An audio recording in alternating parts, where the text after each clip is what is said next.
Our next speaker, Larry Payne, has 35 years of experience in public service, education, and not-for-profit religious leadership. Larry recently served as president and CEO of Houston Habitat for Humanity. As district director for Congressman Mickey Leland, he managed the congressman's Texas-based programs pre- and post-election. Recognized in national circles, Larry was asked by Congressman Chris Bell to serve as his district director.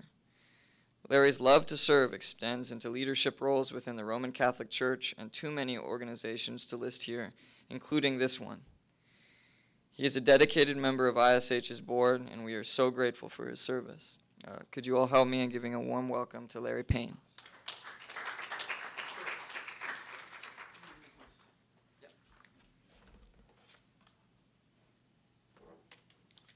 Thank you, sir. Good evening. I have shared what I'm going to share with you many, many times over the last few years, all across this country as an ambassador for the American Heart and Stroke Association and the American Heart Association. But I can tell you each time I give it and I do it wherever I may be, it does not become any easier because it is a personal story. It is a story along the journey of life. It is not only my story, however, it is a story that I have now, through the work I do in different capacities, I have a weekly radio and TV show, among other things, but I've interviewed lots of stroke survivors, not only here in Houston, but across this country. I have listened to their testimonials. I have listened to their struggles. I have shared with them my story and my struggles through support groups, through prayer groups. And I have learned probably more about myself in these last 7 years, come this June, since the 2 strokes I had in June and August of 2006. So I'm going to share with you this evening and try to, before I begin, give you a quick context of what I'm going to share and why I'm going to say some things a certain way so you'll have a reference point. So this is a story this evening of passion, drive, commitment, accountability, and servant leadership. It's about patience and actions and behaviors. It is about life and spirituality and prayer and relationships and recovery. It is about all those things in a journey that has brought me from that day, the first Saturday of June in 2006, to now. I chose to try to look at it in the perspective of there are 5 sides to every story. So let me see if I can explain that before I get into really what I want to share with you. The 5 sides to every story, from my perspective as a male, if this was a female, standing up here would be his, hers, theirs, the devil's, and God's. And that's very true. There are 5 sides to every story. If this was a female standing here, it would be hers, his, theirs, the devil's, and God's. I start my morning each day.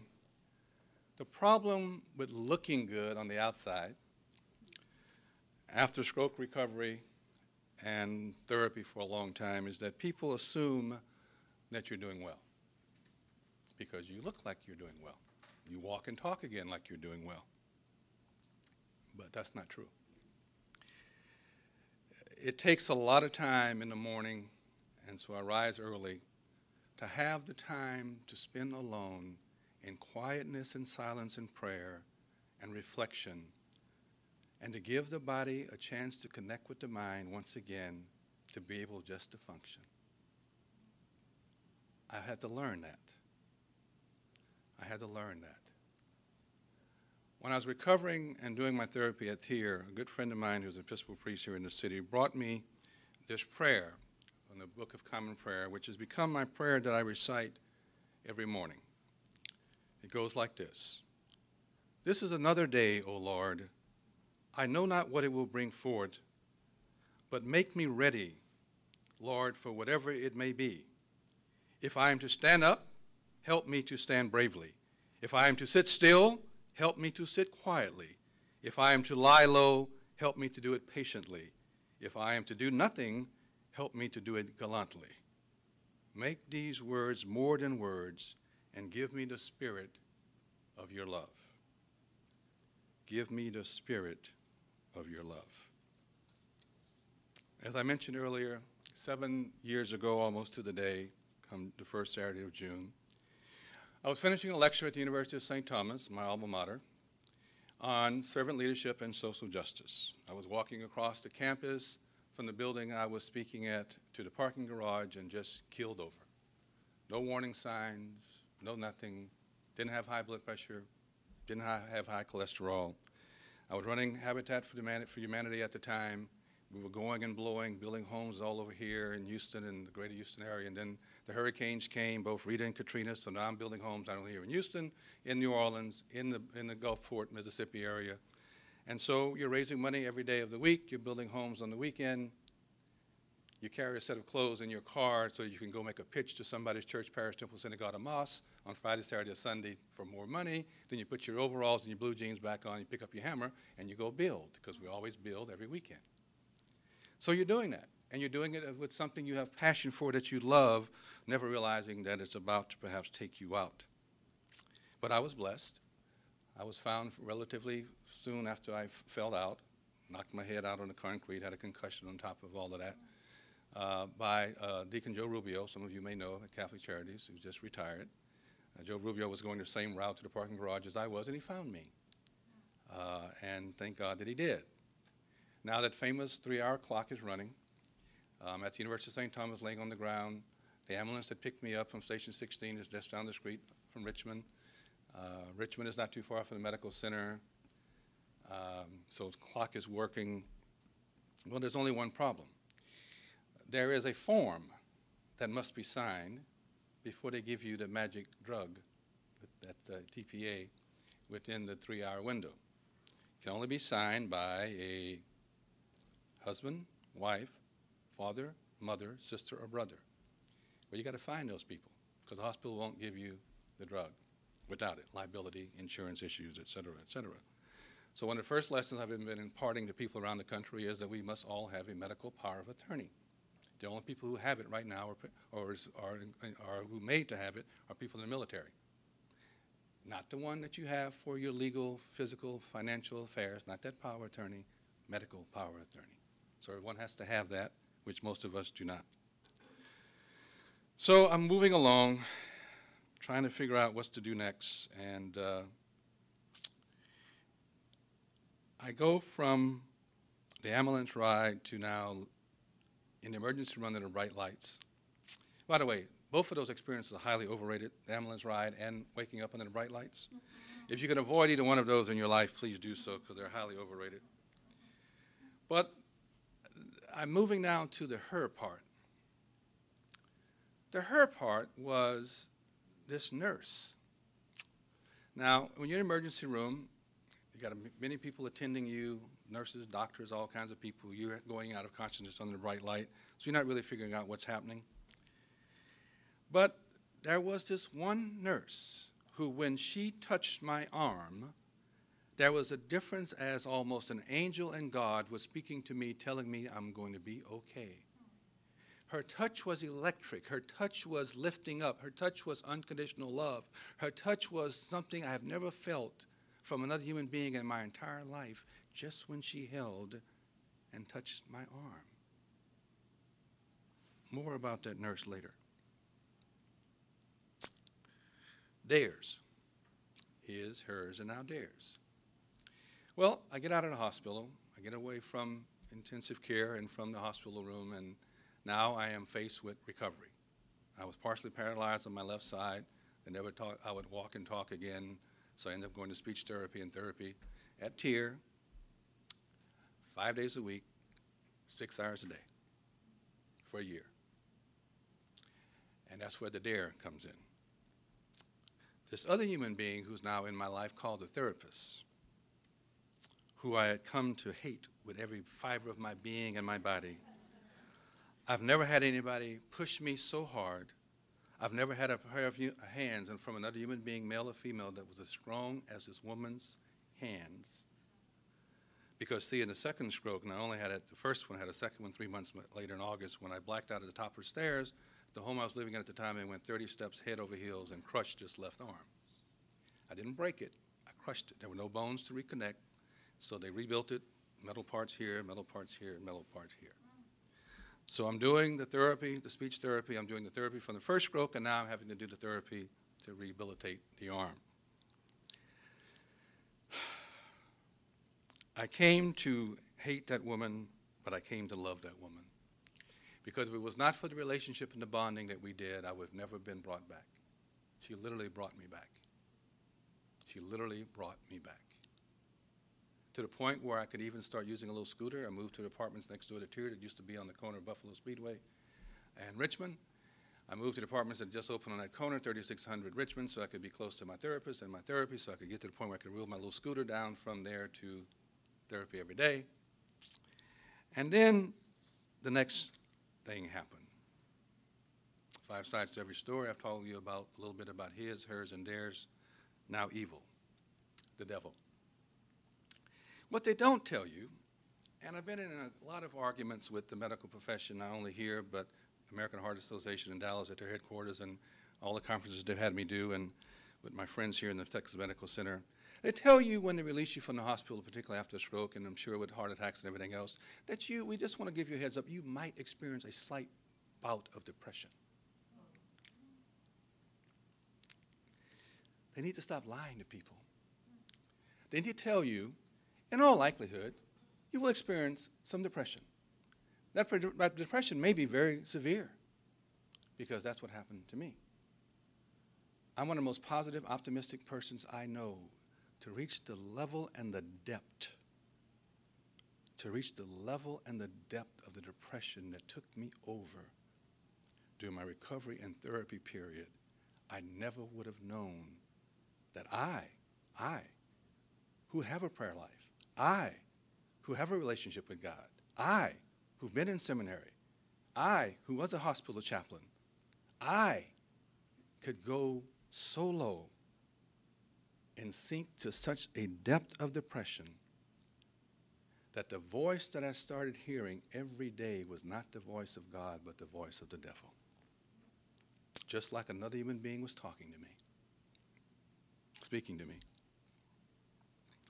I learned through that, which I've shared my story with other stroke survivors, and they've shared the same thing with me, that depression, other than the physical and mental reconnecting of the body through therapy to get back to where some semblance of being able to function again, some level of being able to function, the depression was the thing that got them the most. They learn also about other people in their lives. You got to be careful who you tell when you're going through depression, because you find out who your true and real friends are among your family and among your friends. Depression scares people to death. They don't know how to deal with it. They don't know how to talk about it. They don't know how to help you. Negative people get more negative. People with drama in their lives don't want to deal with you. The drama queens and kings blow it out of proportion. It's scary stuff. And so I learned from that depression period that all I had was what I had going into the emergency room that day.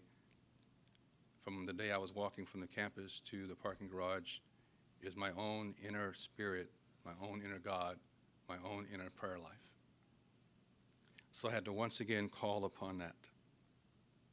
So now for the fifth, his, hers, theirs, the devil, and God's. Prior to my stroke, I never took my prayer life for granted. In the middle of the recovery, I realized that the message I had to tell everyone else after is that it does no good to wish that one had a prayer life. Oh, how great it would be, how good it would be to have a prayer life. Oh, now I wish I had a relationship with God. No. Relationships of any kind with other human beings, with God, is one of those things that you have to have before you need them. You cannot, in the middle of the need, of the battle, of the fight, of the desire, wish that you had one. It is a proactive thing. It is developing that relationship prior to the need. It is that kind of thing that we talk about with patients as a chaplain. I was a patient advocate for a while, and I really learned that I'll talk more about that. Let me get back to that nurse for a moment. That nurse in the emergency room. I ended up being called on to do some work for Memorial Hermann, or Hermann Memorial. I never quite figure out which one it is. A friend of mine who used to be the HR director at Randall's became the HR director at Memorial Hermann, and called me out of the blue one day and said, I know you've been doing some work on servant leadership. I heard about your talks that you've been giving on stroke recovery and everything else. I want you to put together a training module for me here at the hospital on servant leadership that we can roll out to all the nurses, because he'd heard my nurse story. I told him, well, I'll do that on one condition. I know with technology now, you can find who was on duty that afternoon when I went to the emergency room. I want to find that nurse. Can you help me find that nurse? So we pulled up the records. We got the team and staff that was on duty. They set up a little blind test where everybody just kind of walked by. There was a screen here. I put my arm through it. And I can tell you, when that nurse touched my arm again, I knew without a doubt which one it was. Because that nurse, the caregiver of all caregivers in most medical situations, that nurse had unconditional love for another human being, and it came through even in her touch. And then when I talked to the people around her, we said, we're not surprised it's her. We're not surprised at all that it's her, because that's the way she is with everyone, the staff, the patients, her church, her congregation. That's just the way she is. I know that, let me put it this way. What I know pre and post stroke is the same. That we are put on the face of this earth for one reason and one reason only. That is to help and serve fellow human beings. In order to do so, one must be healthy, available, and ready. So you must, I must, we must take care of ourselves. Think about it for a moment. It is it's a very selfish act, a very selfish thing to place yourself in healthiness, in preparedness, in readiness so that you can serve another human being. So one of the things I've learned through this is that if I am truly called to be a servant leader, I have to take care of myself first and be healthy, so I'll be ready, available, and healthy to serve other human beings. I have to become very selfish, rather. I have to become very selfish so that I can do the most selfless act of service and helping other human beings. It kind of turns it around on its axis. So now I'm very serious about my health, because what I learned through this recovery period is finally what sin really is. Sin is being out of service to other human beings, out of commission, not caring, having a closed heart, not being in alignment. And so the first step to changing behaviors, the heart must change and inform the mind that this is what I'm going to do. I'm going to be different. I'm going to act different, behave different, and do things differently. So one of the things as I go around the country talking is that there are 5 things we have to have in our life every single day that are non-negotiable. Proper nutrition, proper physical activity, attention to our mental health, spirituality, and laughter. Those 5 things in equal proportion and doses every day. 80 to 85% of all strokes and heart attacks are preventable. No one has to have one. Proper nutrition, proper physical activity, attention to our mental health, spirituality, and laughter. Those things every day in equal proportion. Because I am here to prepare myself for service. So what are those components I must have? Well, the first one, and I said it in the beginning when I stood before you, is a prayer life. To have that kind of prayer life that prepares me to be of service to others, I must find time to be quiet, to be still, to be in perfect stillness and quietness, so that I may reflect and meditate and pray and hear the voice of God talking to me. Because if I continue to only worry and rush and run and not have time and be filled with music and outside noises and distractions, what will happen is I will push out the voice of the God and make room for the voice of the devil. It is in that silentness, in that solidness, in that centeredness, in that quietness, in that reflection meditative period do I get, as a stroke survivor, where I find the ability to reconnect all three parts of my human being as a human being. Let me explain. Those three parts: my cognitive, emotional being, my physical body, and my spirit, soulful body. The alignment that must take place, that I am in proper alignment in all three aspects of my physical, mental, and spiritual being, that takes time and reflection and meditation. It takes stillness and quietness. It takes time to reconnect. It is a simple process that we all know in this room, but until something happens, like a tragedy, like a health crisis, or whatever other crises that gets us to finally be still and reflect and meditate, the head, the heart, and the gut, to think, to feel, to act, to fancy way, the cognitive, the affective, the behavioral parts of our being, the past, the present, the future, yesterday, today, and tomorrow, the message, the mission, the motivation, the traditional, the transitional. I can go like this for a half hour because that's all it is. What do I as a human being think when I stop, reflect, and meditate and pray on what I say I think? What do I feel? Based upon what I say I think and feel, what action behaviors am I called to perform in service to other human beings? The theological way, the Father, the Son, and the Holy Spirit. The Father gave the Word, the Son took the Word, made the Word incarnate through flesh, through the human being, and through the empowerment of the Holy Spirit acted out to actions and behaviors. I knew that, but I had to reconnect with that. For I have a restless spirit. Reverend Bill Lawson, the former pastor at Will Avenue Baptist Church, even quoted something about me in an article in the Houston Post many years ago that said I had a restless spirit, so I guess I do. That restless spirit has always asked me to ask myself, what is my purpose? After the stroke, I had to ask the question real loud. What is my purpose and why was I brought back? Why was I brought back? Then I got my answer. Lord, you have made us for yourself, O Lord, and our hearts are restless until they rest in you. You have made us for yourself, O Lord, and our hearts are restless until we rest in you. So my answer was to get back to doing what I knew to do, and that is to serve. What the depression taught me was that my anger with God was really anger with myself for not stopping to appreciate what I had already helped to co-create in my life. I blamed God. I got mad at God. I wanted to leave God. But in John's gospel, Jesus says to his disciples, you do not want to leave do you?